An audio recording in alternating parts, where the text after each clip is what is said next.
In Venice during the year 1531, an apprentice in a printing workshop is diligently working on a page layout for an astronomy textbook.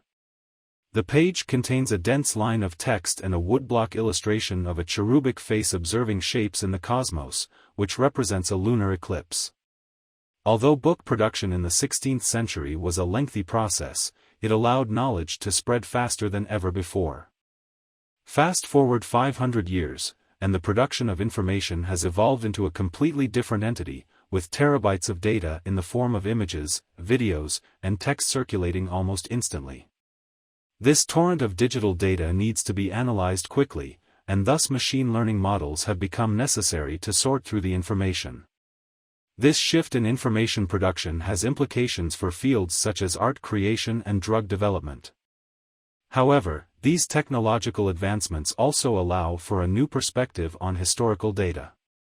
Historians are now utilizing deep neural networks and machine learning to examine historical documents, including astronomical tables produced in Venice and other early modern cities.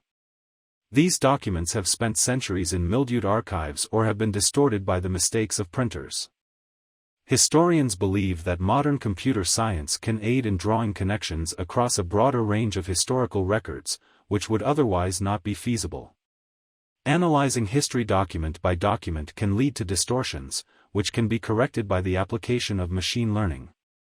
However, there are potential distortions that can be introduced, including bias or falsifications that can slip into the historical record. This raises a crucial question for historians and others who understand the present by examining history. With machines playing a more significant role in the future, how much of the past should be left to them? It is a question that requires careful consideration as we balance the benefits of technology against the potential risks and implications for historical accuracy.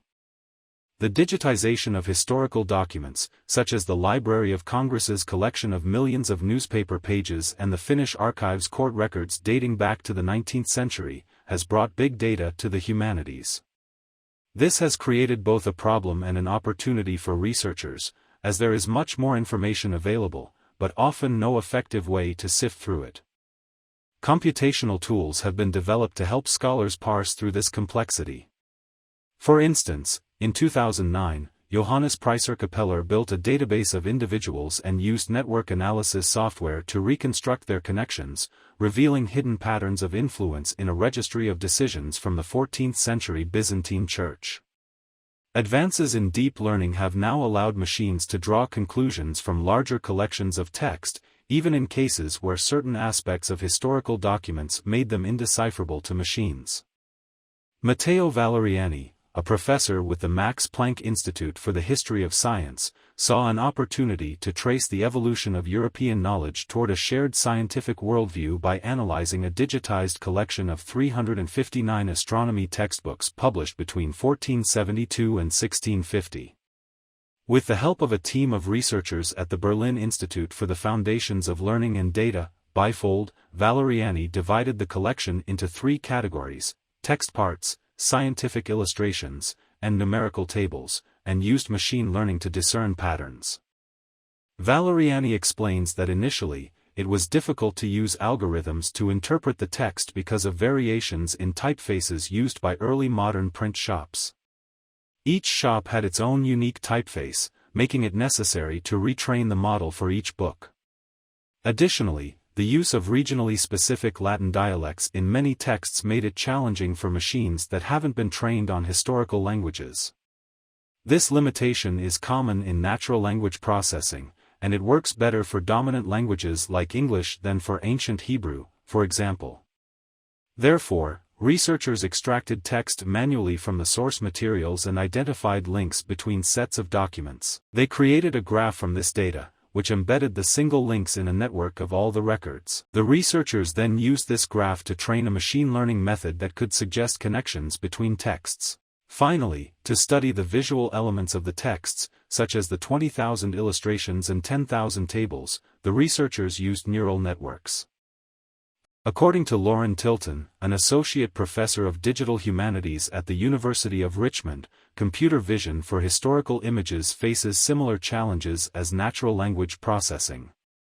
This is because many AI models are trained on datasets from the last 15 years and can only recognize contemporary objects like cell phones or cars, rather than older objects like switchboards or Model Ts. Additionally, models are often trained on high-resolution color images, which makes them less accurate when applied to grainy black-and-white photographs or early modern depictions of the cosmos that are inconsistent in appearance and degraded by time.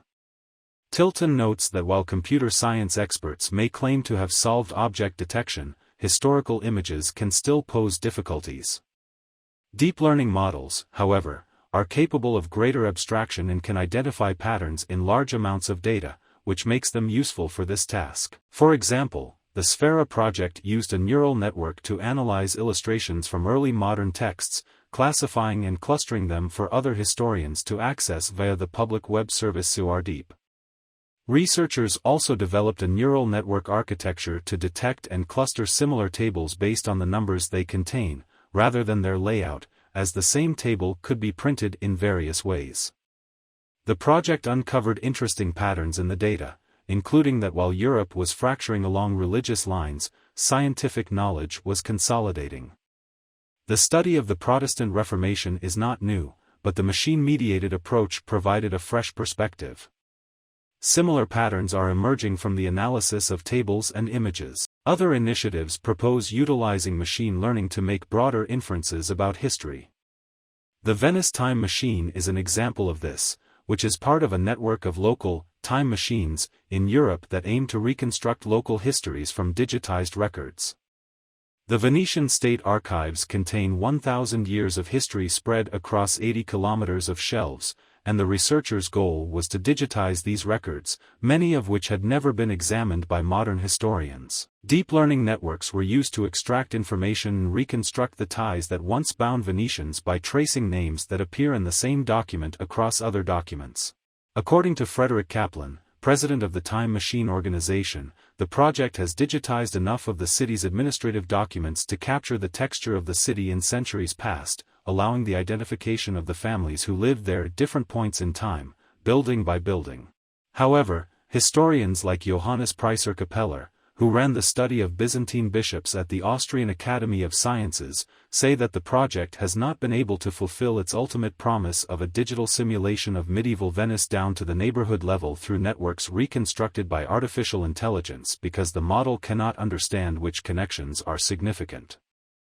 To further explore the potential of machine learning in historical research, the Venice Time Machine project was initiated to digitize and analyze thousands of historical documents from the Venetian state archives.